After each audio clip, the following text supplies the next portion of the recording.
વડોદરા લોકસભા કોંગ્રેસના ઉમેદવાર ગિનીબેન ઠાકોરનો ડીસા ખાતે ભવ્ય રોડ શો।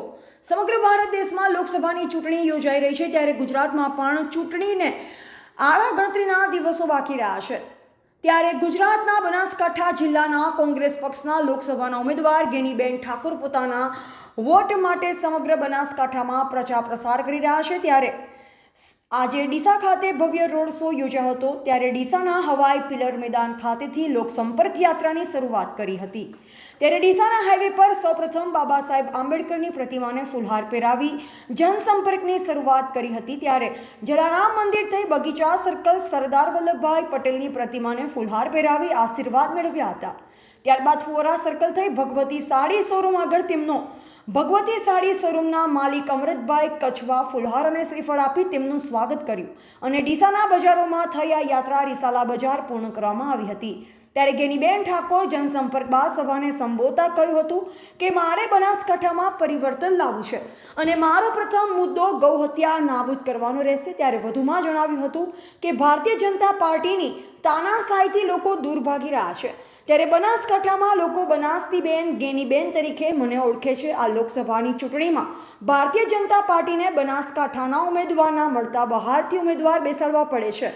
ત્યારે બહારના ઉમેદવારને ભગાડવા માટે કોંગ્રેસને મત આપવા આહવાન કર્યું અને વધુમાં જણાવ્યું હતું કે ભારતીય જનતા પાર્ટી એક જ સમાજને વારંવાર ટિકિટ આપી રહી છે। ત્યારે કોંગ્રેસ પક્ષ અલગ અલગ સમાજને ટિકિટ ફાળવે છે, જેથી ભારતીય જનતા પાર્ટી પોતાની સમાજમાં અડ્ડો જમાવી બેઠા હોય તેવું જોવા મળી રહ્યું છે। ત્યારે આવા લોકોને ભગાડો અને ગેનીબેનને લાવો તેમ જણાવ્યું। ત્યારે વધુમાં જણાવતા કહ્યું હતું કે બનાસકાંઠામાં ભારતીય જનતા પાર્ટીને સમજાઈ ગયું છે કે કોંગ્રેસ પાર્ટી આપણને હરાવી રહી છે।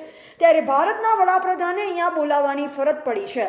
એ વહીવટ સામે આપણે સૌએ અવાજ ઉઠાવવાનો છે। ત્યારે આ ચૂંટણી સંસદ સભ્ય બની જવા પૂરતી નથી।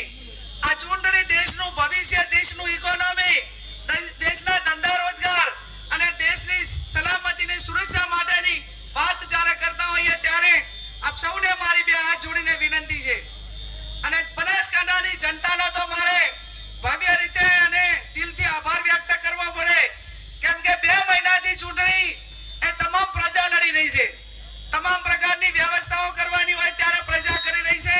એ પ્રજા પરિવર્તન ચાહી રહી છે અને પ્રજા જ્યારે પરિવર્તન ચાહી રહી છે ત્યારે હું એટલું ચોક્કસથી કહીશ કે આજે બજારની અંદર એક લોકસભાના જવાબદાર ઉમેદવાર તરીકે મારા પોતાના કેટલાક મુદ્દા રહ્યા છે કે આપના આશીર્વાદથી બનાસકાંઠાની જનતા મને આશીર્વાદ આપશે તો સૌથી કેન્દ્રમાં ગૌ હત્યા ઉપર પ્રતિબંધ આવે એ મારો સૌથી પહેલો મુદ્દો હશે।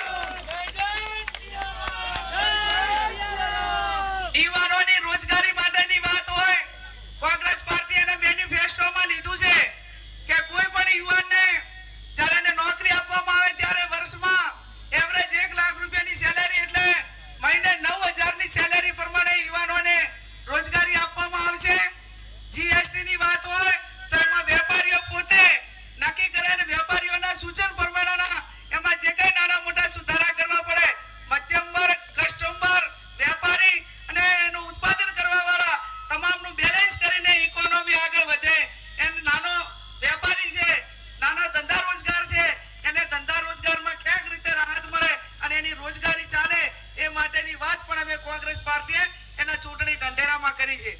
ત્યારે આજે ડીસાની બજારમાં મારે બીજી પણ વિનંતી કરવી છે કે ઘણી બધી શૈક્ષણિક સંસ્થાઓમાં જે અસામાજિક તત્વો શૈક્ષણિક સંસ્થાઓને માનમાં લઈને જે મારી બેન દીકરી સામે આગળ ઉઠાવવા માટેના કે ક્યાંક એને હેરાન કરવાના પ્રયત્નો કરે છે, એના માટે ગેનીબેન ઠાકોર આજે બજારની વિચારમાં એમને ચેલેન્જ કરે છે કે મહેરબાની કરજો, કુદરતને અહીંયા દેર છે અંધેર નથી, તમને પણ પહોંચી વળવા માટે કોઈક ને કોઈ સક્ષમ છે।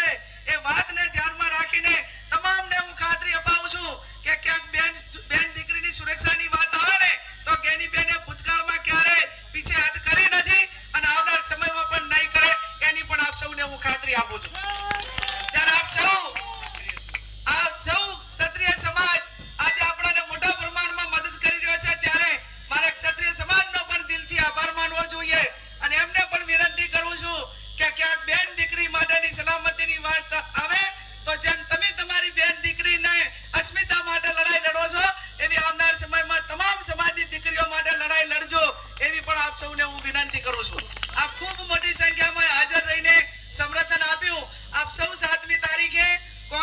પંજાને વોટ આપીને વિજય બનાવજો.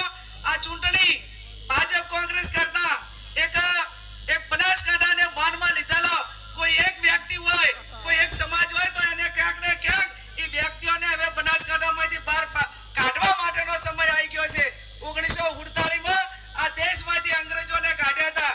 આજે બનાસકાંઠાને બાનમાં લીધેલા કોઈ બહારના ચોરો છે, એ ચોરોને કાઢવા માટે પણ આપ સૌને મારી બે હાથ જોડીને વિનંતી કરું છું.